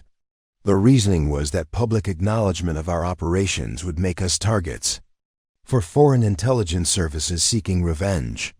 But the real reason was that acknowledging Crimson Pack's accomplishments would have raised uncomfortable questions about why similar opportunities weren't being provided to other female military personnel. Harrison studied classified after-action reports that detailed operations whose success had been attributed to conventional military units or allied forces rather than the female special operations personnel who had actually conducted them. The operational achievements are extraordinary. Equipment sabotage that prevented Soviet weapons shipments to Central American insurgents. Communication networks that provided intelligence crucial to diplomatic negotiations. Vehicle modifications that allowed extraction operations to succeed when conventional approaches had failed. And every one of those achievements was either classified beyond recognition or attributed to someone else, Valentina replied. We watched male officers receive promotions and decorations for operations that we had planned and executed. We saw our technical innovations incorporated into standard military procedures without any acknowledgement of their origin. When we raised concerns about the systematic erasure of our contributions. We were reminded of our security oaths and told that recognition wasn't the purpose of military service. Major Chun accessed psychological evaluation reports that had been conducted during Crimson Pact's dissolution.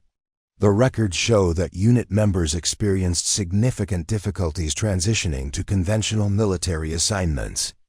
Several requested early retirement rather than continue serving in roles that didn't utilize their specialized skills.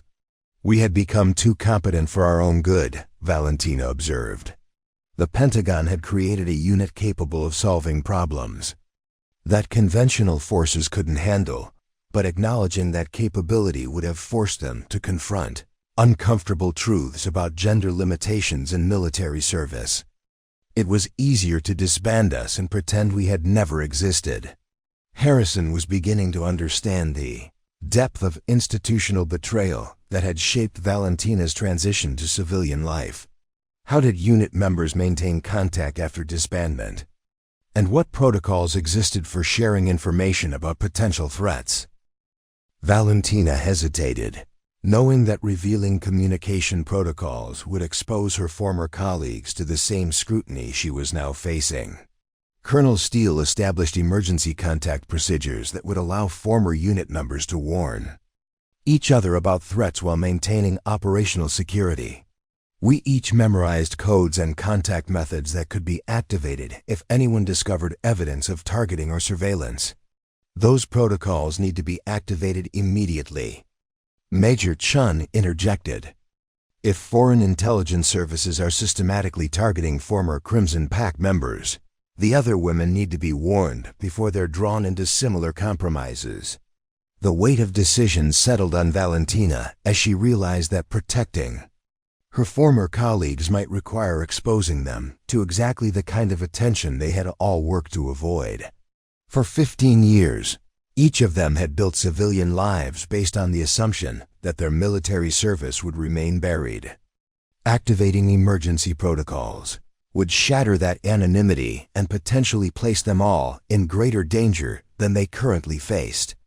Major, she replied slowly, activating those protocols after 15 years of silence will fundamentally alter the lives of 11 women who have spent decades building identities separate from their military service. Before I make that decision, I need assurance that the military will provide appropriate protection and support for the disruption that exposure will cause. Harrison nodded gravely. Ma'am, given the scope of the threats we're uncovering, the Pentagon is prepared to offer full protection and appropriate recognition to all former Crimson Pact members. The question is whether we can locate and protect them before hostile intelligence services complete whatever operation they're planning. The decision to activate Crimson Pact's emergency protocols sent ripples through Pentagon intelligence centers that hadn't been felt since the unit's original operations 25 years earlier. Major Chun coordinated with cyber warfare specialists to establish secure communication channels while Captain Rodriguez worked with military intelligence to identify potential surveillance threats that former unit members might be facing without their knowledge. Within hours of Valentina's reluctant authorization, the machinery of American military intelligence was focused on locating and protecting 11 women who had spent decades deliberately staying invisible. The first response came from Dr. Elena Vasquez, now serving as Chief of Emergency Medicine at Denver General Hospital. The coded message that reached her through channels she hadn't accessed in 15 years triggered memories that sent her thoughts racing back to missions where medical expertise had meant the difference between operational success and catastrophic failure. Her reply to Valentina's emergency activation was immediate and unequivocal. She would travel to Fort Meridian within 24 hours, regardless of the professional consequences of abandoning her hospital responsibilities without explanation. Captain Sarah Kim, formerly Crimson Pact's communications specialist, responded from her current position as a senior systems analyst for a major technology corporation in Seattle. Her message carried additional intelligence that confirmed Valentina's worst fears. She had noticed unusual electronic Surveillance around her apartment and workplace over the past 3 months, patterns that her trained eye had recognized as professional intelligence gathering, even though she had hoped they were coincidental. The response from Major Angela Torres, who had transitioned to a career as a high school principal in Phoenix, carried disturbing news about approaches from individuals claiming to be freelance journalists researching forgotten heroes of military history. Her detailed description of their questions revealed a level of knowledge about Crimson Pack operations that could only have come from access to classified files or extensive debriefing of someone with intimate unit knowledge. As each response arrived through encrypted channels, the scope of the intelligence operation targeting former Crimson Pack members became increasingly clear. Foreign agencies weren't simply conducting academic research. They were executing a sophisticated campaign designed to identify, locate, and potentially compromise women whose specialized skills and classified knowledge made them valuable assets for hostile operations. Colonel Harrison reviewed the intelligence summaries with growing alarm as he recognized patterns that extended far beyond simple espionage. Major Chun, the coordination required for simultaneous surveillance of targets across multiple states suggests an operation with significant resources and detailed planning. This isn't opportunistic intelligence gathering, it's a systematic campaign that's been developing for months or possibly years. The arrival of General Patricia Morrison from Pentagon Special Operations Oversight added another dimension of institutional support that Valentina hadn't expected. Morrison's 3-star rank and specialized background in unconventional warfare indicated that the military was treating the Crimson Pack situation as a matter of the highest priority, worthy of attention from senior officers who typically dealt with active operational crises rather than historical personnel issues. Ms. Reyes, General Morrison said, using civilian address despite her obvious knowledge of Valentina's military rank and service record. The intelligence we've gathered over the past 6 hours suggests that you and your former colleagues are facing threats that extend beyond simple targeting for recruitment or elimination. The sophistication of the surveillance operations and the coordination across multiple geographic areas indicates preparation for something that could impact national security. Valentina studied Morrison's expression, recognizing the careful way senior officers communicated when dealing with information that carried implications beyond immediate tactical concerns. General, what specific threats are you referring to? The surveillance and monitoring we've uncovered suggests intelligence gathering, but you're implying something more immediate. Morrison exchanged glances with Colonel Harrison before continuing her briefing. 3 days ago, NSA intercepts detected communications between suspected foreign intelligence operatives discussing a timeline for what they termed asset activation. The context suggested that recruited or compromised personnel would be used for operations scheduled to occur during the international defense demonstration that begins tomorrow. The timing was too precise to be coincidental. The same defense demonstration that had made the Mk-7 transport's repair so critical was also serving as the deadline for whatever operation foreign intelligence services had been planning. Valentina felt the familiar surge of operational awareness that had guided her through decades of dangerous missions as she recognized the convergence of factors that suggested imminent action. They've been positioning themselves to compromise multiple former special operations personnel simultaneously, she observed, her tactical mind processing the implications of coordinated timing. The defense demonstration provides both opportunity and cover for operations that would normally be too visible to conduct safely. Captain Rodriguez presented updated intelligence that confirmed her assessment. Ma'am, we've identified at least 3 other former Special Operations members who have been approached for emergency work related to military equipment in the past week. Each situation was presented as urgent technical problems that required specialized expertise, similar to the transport repair that brought you into contact with military personnel. Major Chun added details that revealed the operation's scope. The pattern suggests that foreign agencies have been creating mechanical problems with military equipment, specifically to force contact with former Special Operations personnel. The timeline indicates they've been building towards simultaneous activation of multiple assets during the defense demonstration. General Morrison's expression hardened as she grasped the full implications of the intelligence they were uncovering. If hostile operatives have successfully recruited or compromised multiple former Special Operations members with access to classified technical knowledge, they could potentially sabotage the defense demonstration in ways that would be devastating to American military credibility and foreign defense contracts. The arrival of additional Crimson Pact members throughout the evening transformed Valentina's garage into an impromptu reunion that carried both emotional weight and operational urgency. Dr. Vasquez arrived first, her medical expertise immediately valuable for assessing the physical evidence of surveillance devices and their potential health impacts. Captain Kim brought sophisticated electronic equipment that she had quietly acquired during her civilian technology career, resources that proved invaluable for analyzing the communications patterns of the intelligence operation they were confronting.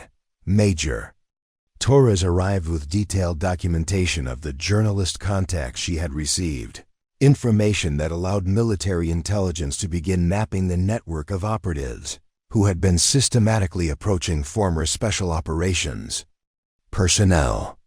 Each piece of evidence strengthened the picture of a coordinated campaign that had been developing for months with careful attention to operational security and strategic timing.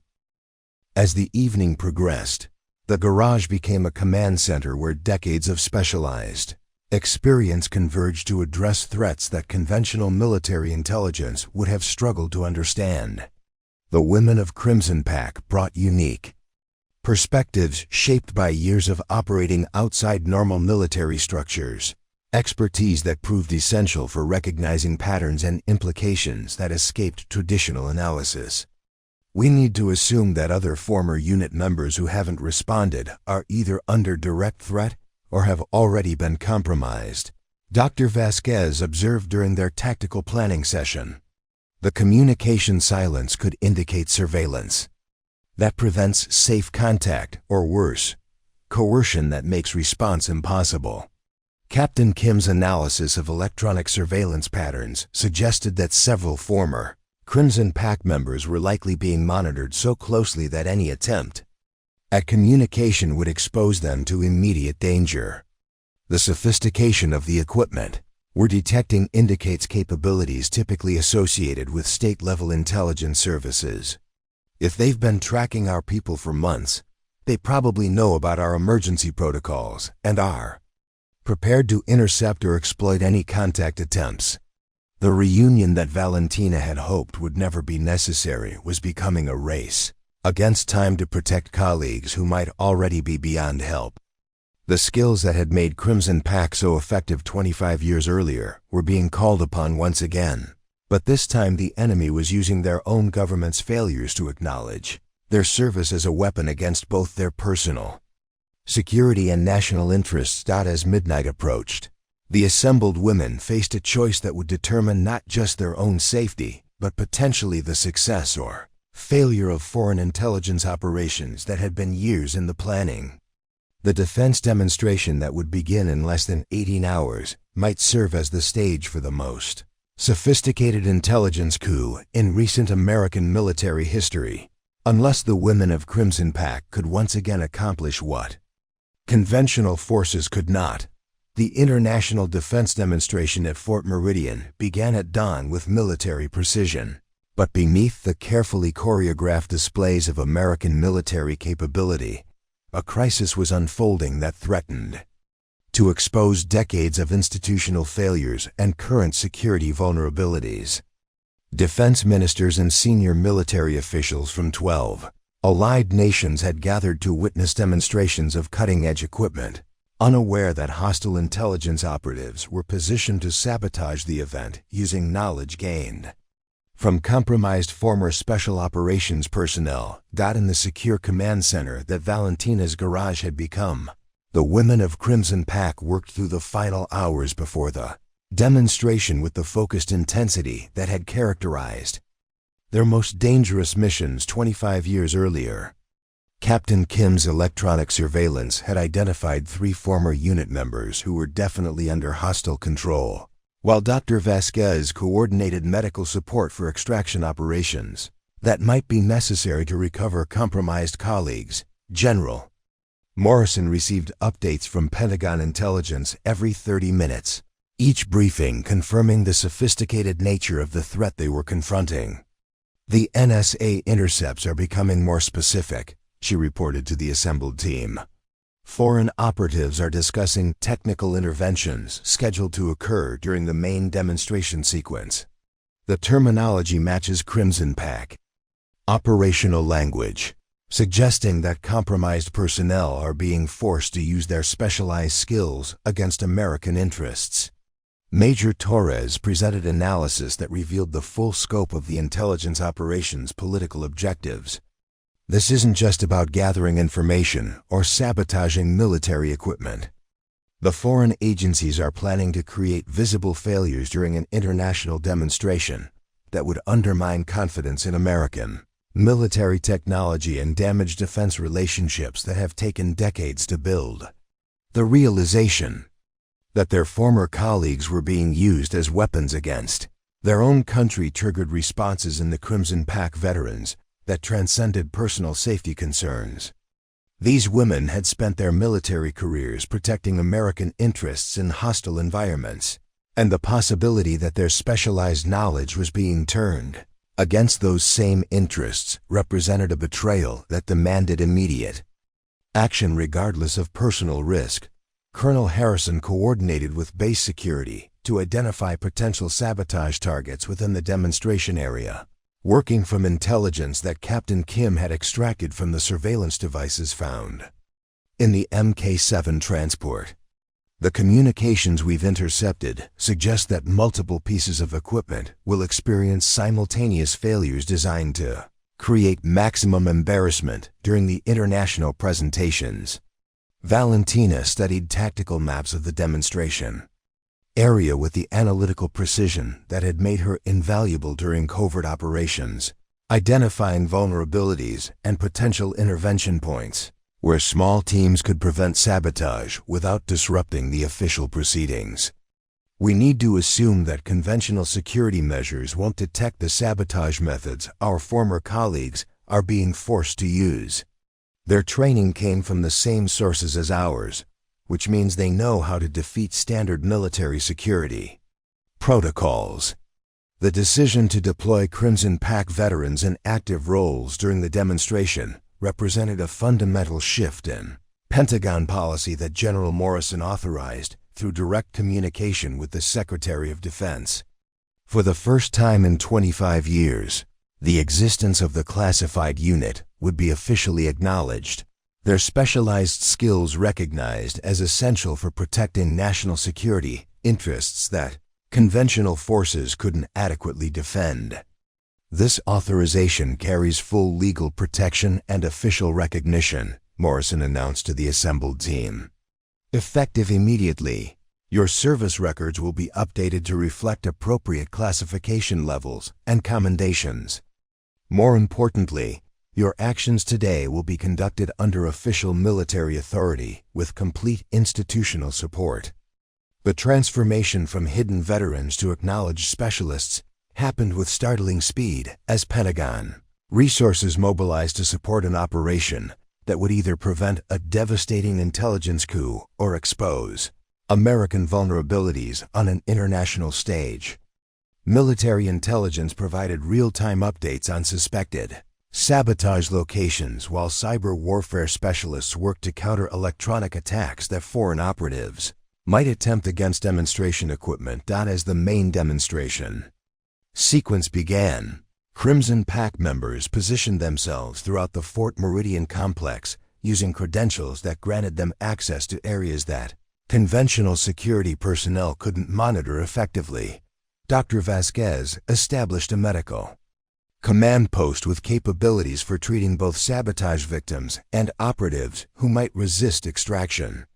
Captain Kim deployed electronic countermeasures designed to disrupt communications between hostile operatives and their handlers.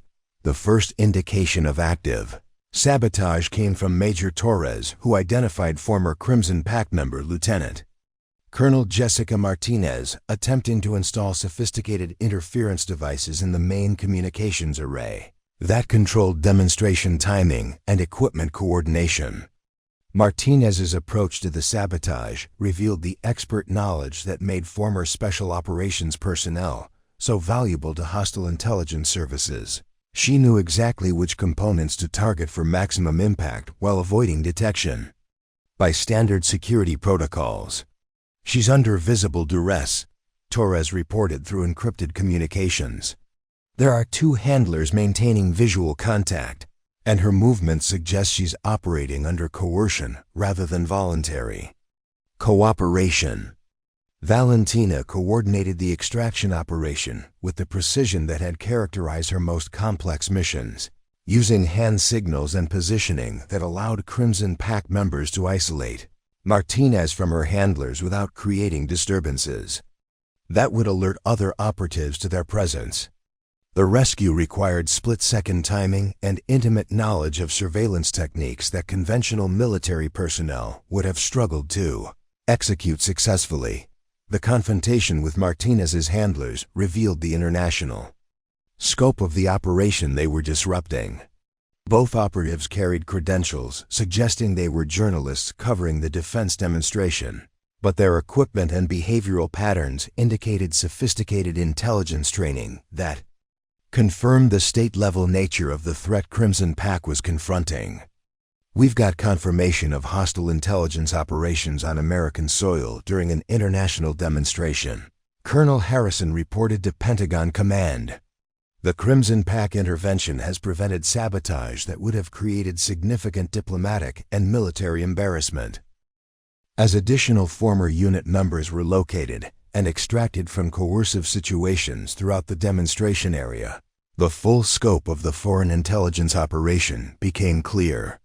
Hostile agencies had spent months positioning compromised personnel to create systematic failures that would undermine confidence in American military capabilities while gathering detailed intelligence about classified equipment and operational procedures at the successful prevention of the sabotage operation required immediate decisions about public disclosure that would fundamentally alter how Crimson Pack's historical service was acknowledged. General Morrison coordinated with White House communications staff to develop explanations for the security activity that foreign defense officials had observed without compromising ongoing intelligence operations. "The President has authorized full disclosure of Crimson Pack's existence and current operation," Morrison announced as the demonstration concluded without the sabotage incidents that foreign operatives had planned. "Your service will be publicly acknowledged, your contributions to today's success will be recognized, and the institutional failures that forced you into anonymity will be addressed through formal congressional oversight." The garage that had served as Valentina's refuge for 15 years was about to become the center of national attention as media organizations learned about the existence of a female special operations unit whose classified service had been essential for preventing a sophisticated intelligence attack on American military credibility. The recognition that Crimson Pack had spent decades seeking was finally being offered, but it came at the cost of the anonymity that had protected them from exactly the kind of targeting they had just defeated as evening fell over Fort Meridian. The women of Crimson Pack faced a future that was fundamentally different from anything they had planned during their years of civilian life. Their specialized skills had once again proved essential for protecting national security, but their victory had exposed them to ongoing threats that would require permanent changes in how they lived and worked. The truth about Crimson Pack was finally emerging from the shadows where institutional cowardice had hidden it for 25 years. But that emergence would bring both recognition and danger that would reshape their lives in ways they were only beginning to understand. 6 months after the Fort Meridian incident, the Arlington National Cemetery gleamed under autumn sunlight. As thousands gathered for the dedication of the Crimson Pack Memorial, the first monument in American military history specifically honoring a classified special operations unit whose existence had been officially denied for over 2 decades. Valentina Reyes stood among her surviving colleagues, wearing the dress blue uniform she had thought she would never don again, as the President of the United States prepared to deliver remarks that would forever change how the nation understood the contributions of women in military service. The journey from that sweltering afternoon in her garage to this moment of national recognition had transformed not just the lives of 12 extraordinary women, but the very policies that governed how America acknowledged the service of its most elite soldiers. Congressional hearings had exposed the systematic discrimination that had erased Crimson Pack from military history, leading to reforms that ensured future special operations personnel would receive appropriate recognition regardless of political considerations or social prejudices. Valentina's garage in Rockwell Springs had been preserved as a historical site. Its transformation from humble auto repair shop to National Security Command Center, serving as a powerful symbol of how extraordinary capabilities often hide behind ordinary appearances. Visitors could see the workbench where she had first discovered the surveillance equipment that unraveled a sophisticated intelligence operation, the tools that had served both her civilian trade and her classified military expertise, and the photographs documenting the reunion that had saved an international defense demonstration from deliberate sabotage. The media attention following the Pentagon's disclosure had been overwhelming, but ultimately beneficial for recognizing the broader issue of overlooked veterans whose contributions had been systematically minimized or erased.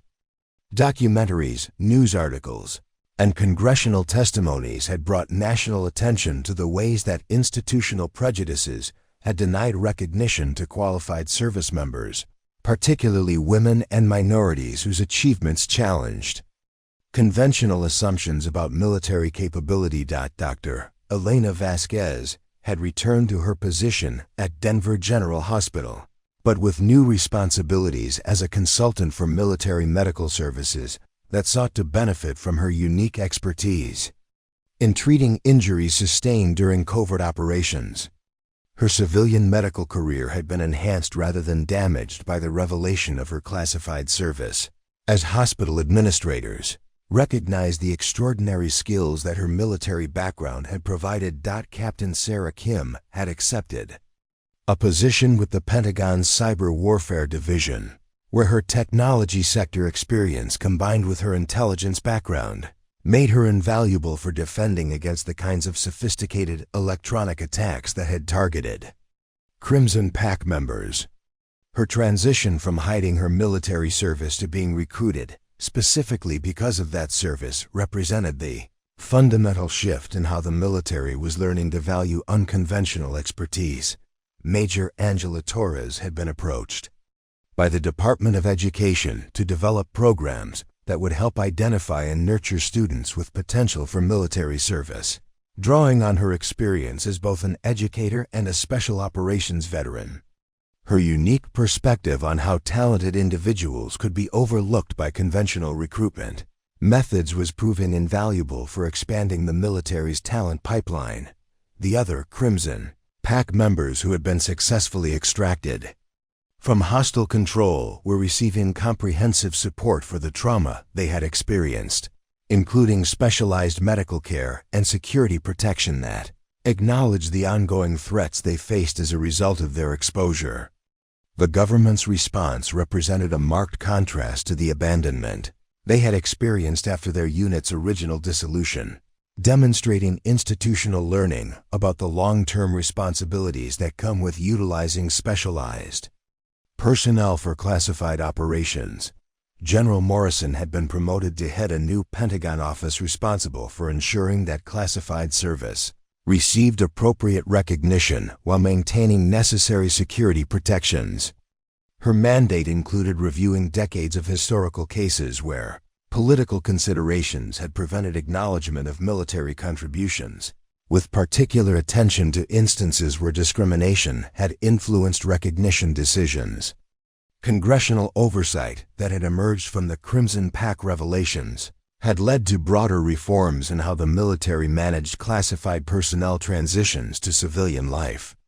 New protocols ensured that former Special Operations members received adequate protection and support, while also establishing mechanisms for maintaining contact in case their expertise became necessary for addressing security threats. Lieutenant Morrison, whose initial skepticism about Valentina's qualifications had sparked the crisis that led to Crimson Pack's exposure, had requested reassignment to work with the new Classified Personnel Oversight Office. His experience during the Fort Meridian incident had taught him valuable lessons about recognizing capability regardless of its packaging, and he was determined to ensure that future junior officers wouldn't repeat his mistakes about judging people based on appearances rather than demonstrated expertise. The international defense relationships that the foreign intelligence operation had sought to damage had actually been strengthened by the successful prevention of the sabotage plot. Allied nations had expressed increased confidence in American security capabilities and appreciation for the transparency that the Pentagon had shown in disclosing the threats and the measures taken to address them. Valentina's personal transformation had been perhaps the most profound of all. The woman who had spent 15 years hiding her true capabilities behind the modest facade of a small-town mechanic had become a national symbol of hidden expertise and overlooked contributions. Speaking engagements, consulting opportunities, and requests for media interviews had replaced the quiet anonymity she had cherished. But she had embraced these new responsibilities as opportunities to advocate for other veterans whose service deserved recognition. The garage that had been her sanctuary remained operational, though now staffed by assistants who handled routine repairs, while Valentina focused on more complex projects and her advocacy work. The sign above the bay doors had been updated to read, Reyes Technical Services, specializing in complex solutions, a subtle acknowledgement of capabilities that were no longer hidden behind false modesty. As the President concluded his remarks at the memorial dedication, emphasizing the importance of recognizing service regardless of its classification level or the identity of those who provided it, Valentina reflected on the unexpected path that had led from mechanical repairs to national recognition. The tattoo on her forearm, once a secret mark of service that could never be acknowledged, had become a symbol of pride that inspired other veterans to step forward with their own stories of overlooked contributions. The ceremony concluded with the presentation of Congressional Gold Medals to each surviving Crimson Pack member, recognition that had been retroactively authorized to acknowledge their service during the unit's original operations as well as their recent prevention of the intelligence threat. For women who had spent decades being told that their contributions were too sensitive to acknowledge, the public ceremony represented vindication that transcended personal satisfaction.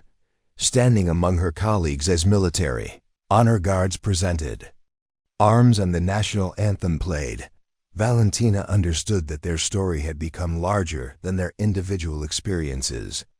They had become symbols of the hidden expertise that exists throughout American society, reminders that extraordinary capabilities often hide behind ordinary appearances, and advocates for ensuring that recognition is based on contribution rather than conventional assumptions about who deserves honor.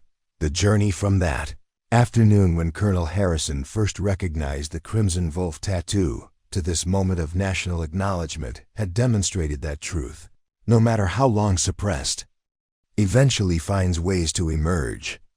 More importantly, it had shown that individuals with courage to speak truth about injustice, even at personal cost, could force institutions to confront their failures and implement changes that would benefit future generations of service members. Have You ever underestimated someone based on their job, their appearance, or their background, only to discover they possessed extraordinary expertise and experience? Comment below with number 1 if this story has changed how you look at the people around you. Or number 2 if you've ever had your own capabilities overlooked because of others' assumptions. The story of Crimson Pack reminds us that in every community, workplace, and gathering, there are individuals whose true contributions and capabilities remain hidden beneath surface appearances. The mechanic who fixes your car might be a former special operations expert. The teacher at your child's school might have saved lives in combat.